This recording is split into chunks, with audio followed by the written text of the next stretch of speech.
Grube auchiel ma oting'o mag jolupo kod johand rech e gwenge mag Sori kod Muhuru Bay oyudo masinde mag kano rech kod tuoyo omena kowuok kuom piny owacho mar kaonti ma Migori ka otudore kod riwruok mar World Fish.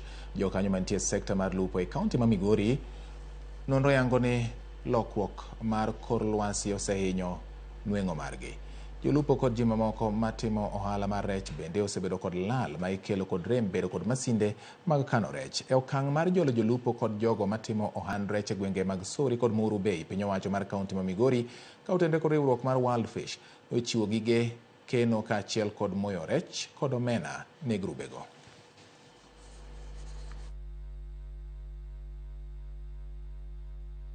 Climate condition has caused, even in some places, some of the houses that are built along the shores to start submerging.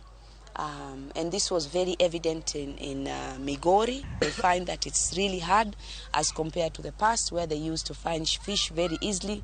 They have to go farther.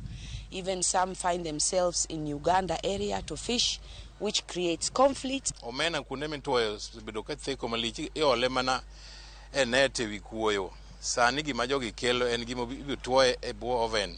Ma otuwa within minutes. Challenge manyo to nam nigo maka koth chweto omena oktuo kao ages. Sani mano gino dhibila address to mam na chakru. Ginyalo kano rech moko kethore. Kaito ginyalo loso families gibedo maber, giyudo chiemo ma gichamo moromo, to kendo ginyalo bende kao rech gidhi giuso ma ok gitiyo gi middlemen. So biashara sako ne wayudo tent mar dry omena. Koro tent ni kete to bang' 1 hour to omena osetuo.